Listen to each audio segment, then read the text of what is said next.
नाजरीन, new drama serial ए इश्क़ जुनूं बहुत ही ज़्यादा इंटरेस्टिंग ड्रामा है और इसकी न्यू एपिसोड बहुत शॉकिंग होने वाली है।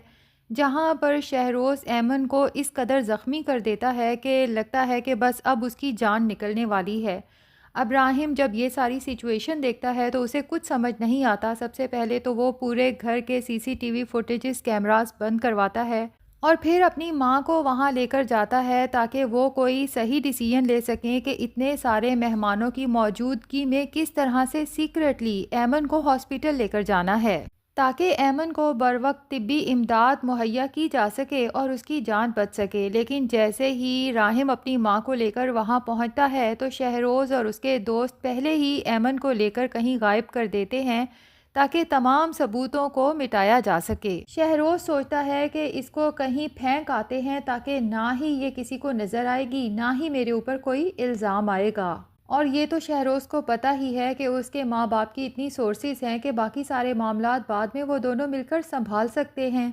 अब्राहिम जब देखता है कि शहरोज़ और वो लड़की भी यहाँ से गायब है तो अपनी माँ को तमाम सूरत हाल से आगाह करने की कोशिश करता है और ये भी बताता है कि अभी उस लड़की की सांसें चल रही थीं। मैंने शहरोज़ से कहा भी कि तुम यहीं पर रुको, लेकिन पता नहीं उसने उस लड़की को कहाँ गायब कर दिया और ख़ुद भी यहाँ से गायब है। अब शहरोज़ की माँ तो परेशान होती है कि ये शहरोज़ है कहाँ। जब वो उसे आवाज़ें देती है तो शहरोज़, जो कि एक दरवाज़े के पीछे छुपा होता है, राहिम उसे दरवाजे के पीछे से खींच कर निकालता है और सोफे पर बिठा देता है और फिर गुस्से में उसे पूछता है कि वो लड़की कहाँ है, तुम जानते भी हो कि तुमने एक लड़की का कत्ल कर दिया है। तो शहरोज़ ढीठों की तरह कहता है कि ठीक है, मैं मान रहा हूँ कि मुझसे गलती हो गई है, लेकिन क्या अब आप लोग इस गलती के लिए मुझे फांसी देंगे? जिसके जवाब में राहिम कहता है कि तुम्हें फांसी ही मिलनी चाहिए क्योंकि वो लड़की मेरी एम्प्लॉय थी।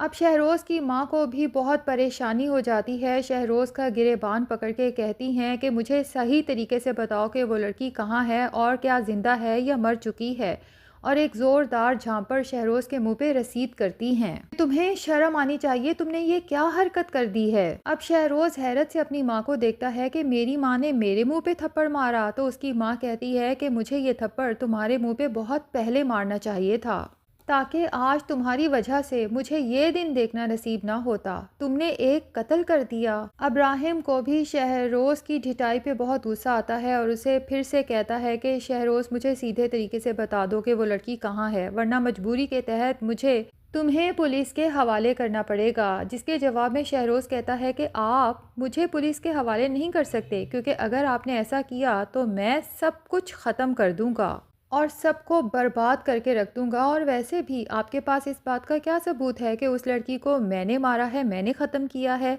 वो लड़की तो आपके कमरे में थी, हो सकता है आपने उसे ख़त्म किया हो। और फिर फ़ौरन ही अपनी टून चेंज कर देता है और अपनी माँ से कहता है कि माँ, ये झूठ बोल रहा है, मैं तो दरअसल भाई का गुनाह छुपा रहा था और भाई मेरे ऊपर ही इल्ज़ामात की बारिश कर रहा है।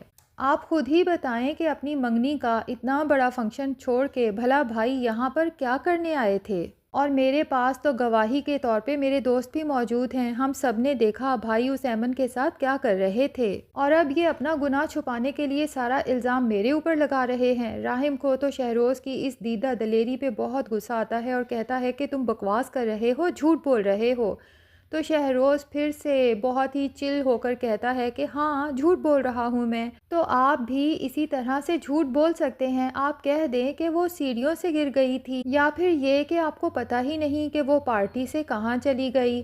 अब शहरोज़ की माँ राहिम के पास आकर उसकी मिन्नत समाजत करते हुए कहती है कि राहिम बेटा, शहरोज़ ठीक कह रहा है, उसके एक सच से सिर्फ एक जान जाएगी, जबकि तुम्हारे एक झूठ से कई जिंदगियां बच सकती हैं। अब तुमने सबके सामने यही झूठ बोलना है कि वो लड़की सीढ़ियों से गिर गई थी। किसी के सामने भी अपने भाई का नाम मत लेना। अब राहिम जब अपने बाप के पास जाके सारी सच्चाई बताने की कोशिश करता है तो उसकी माँ भी फ़ौरन वहाँ पहुँच जाती है और कहती है कि राहिम को कोई गलतफहमी हुई है, वो लड़की तो सीढ़ियों से गिरी थी, शहरोज़ तो दरअसल उसे बचाने की कोशिश कर रहा था। लेकिन लड़की की हालत इस कदर ख़राब हो चुकी थी कि शहरोज़ बेचारा डर गया। उसे ये खौफ था कि कहीं उस पर किसी किस्म का कोई इल्ज़ाम ना आ जाए।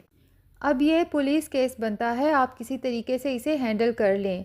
शहरोज़ जब देखता है कि मामला संभल रहा है तो वो फिर सबको बता देता है कि दरअसल मैंने उस लड़की को उस कमरे में बंद कर दिया है, यही सोचा था कि सबसे बच बचा के उसे कहीं फेंक आऊँगा। जब ये सब लोग एमन को देखने जाते हैं तो इत्तफाक से उसकी सांसें अभी भी चल रही होती हैं। राहिम अपने बाप से कहता है कि हमें इसे हॉस्पिटल लेकर जाना चाहिए, जिस पे उसके फादर कहते हैं कि हाँ ठीक है, लेकिन फिर ये डिसीजन लिया जाता है कि बजाय इसे हॉस्पिटल लेकर जाने के डॉक्टर्स को यहीं बुला लेते हैं।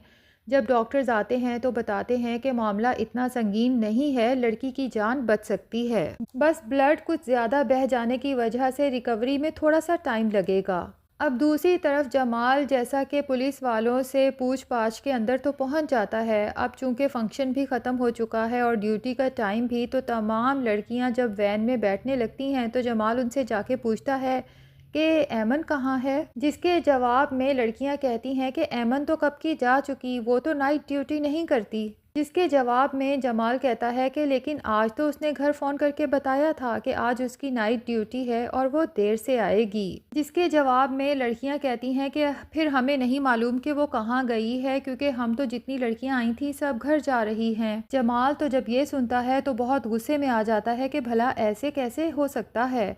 सुबह के 4 बज रहे हैं और ऐमन का कहीं अता पता नहीं। अब वो अपने मामू के घर जाता है और ज़ोर ज़ोर से दरवाज़ा पीटने लगता है। अब मोमानी समझती हैं कि शायद ऐमन है, इसलिए आगे बढ़ के दरवाज़ा खोलती हैं, लेकिन जमाल को सामने खड़ा देखकर उन्हें गुस्सा आ जाता है और कहती हैं कि क्या मुसीबत है, तुम फिर से आ गए। तो जमाल मोमानी से कहता है कि ऐमन कहाँ है, जिस पर मोमानी कहती हैं कि वो तो अभी तक नहीं आई। जमाल गुस्से में अपने मामू की तरफ बढ़ता है और कहता है कि सुबह के 4 बज गए हैं, आपकी बेटी अभी तक घर नहीं आई और आप इतने सुकून से चेयर पर पड़े हैं। तो मामू जमाल से कहते हैं कि फिर और क्या करूं भाई, उसने पहले ही फ़ोन करके बता दिया था कि आज उसे आने में देर हो जाएगी, अभी उसकी ड्यूटी ख़त्म नहीं हुई होगी। जिस पर जमाल कहता है कि वो वहाँ पर नहीं है क्योंकि मैं अभी वहीं से आ रहा हूँ। उसके साथ की बाकी तमाम लड़कियां अपनी ड्यूटीज़ करके घर वापस चली गई हैं और जब मैंने उनसे ऐमन के बारे में पूछा तो उन्होंने बताया कि वो तो आज नाइट ड्यूटी पर आई ही नहीं, वो तो शाम को ही कहीं चली गई थी। अब आप बताएंगे कि आपकी बेटी कहाँ है, कुछ आपको इल्म है? जिसके जवाब में जमाल के मामू कहते हैं कि मैं तुम्हारी बात पर आखिर क्यों यकीन करूं, मुझे अपनी बेटी पर पूरा भरोसा है, वो वहीं पर होगी और ड्यूटी कर रही होगी। अब ऐमन के फादर अपने छोटे बेटे को बुलाते हैं और ऐमन को कॉल करने का कहते हैं, लेकिन जब वो ऐमन को कॉल करता है मुसलसल तो उसका नंबर ऑफ जा रहा होता है। जिस पे जमाल कहता है कि देख लें कहाँ ड्यूटी कर रही है कि फ़ोन भी बंद कर रखा है। यकीनन आपने खुद अपनी बेटी को कहीं भगा दिया है, लेकिन मैं इतने आराम से ऐमन को किसी और का होने नहीं दूंगा।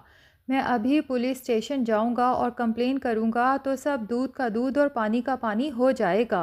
अब जमाल पुलिस स्टेशन पहुंच जाता है और वहां जाके कंप्लेन करता है कि मेरी मंगेतर जो कि राहिम के रेस्टोरेंट में काम करती है, रात पूरी गुजर गई लेकिन वो अभी तक घर वापस नहीं आई। और पुलिस वालों से कहता है कि आप अभी और इसी वक्त राहिम के घर चलें क्योंकि उनके घर पे फंक्शन था और मुझे यही कहा गया है कि वो वहाँ पर नाइट ड्यूटी कर रही है, लेकिन उसके साथ की तमाम लड़कियां अपने घर को चली गईं, ऐमन अभी तक घर नहीं आई। अब पुलिस ऑफिसर के साथ जमाल जब राहिम के घर पहुंचता है तो वहां पर शोर शराबा मचा देता है कि मेरी मंगेतर अभी तक घर नहीं पहुंची, आप लोगों ने मेरी मंगेतर को कहां गायब किया है। तो राहिम कहता है कि तुम्हारी मंगेतर यहीं पर है और तुम ये पुलिस को लेकर आखिर किस लिए पहुंच गए। तो जमाल कहता है कि और किस तरह से बात करूं, वैसे तो आप लोग बात सुनना पसंद ही नहीं करते, आपके गेट कीपर्स किसी को वैसे तो अंदर आने ही नहीं देते, तो मुझे पुलिस का ही सहारा लेना था ना। मैं पहले पूरी रात आपके रेस्टोरेंट के बाहर बैठा रहा, लेकिन वहाँ से पता चला कि वो तो शाम को ही चली गई थी और वो आपके घर ड्यूटी पर है।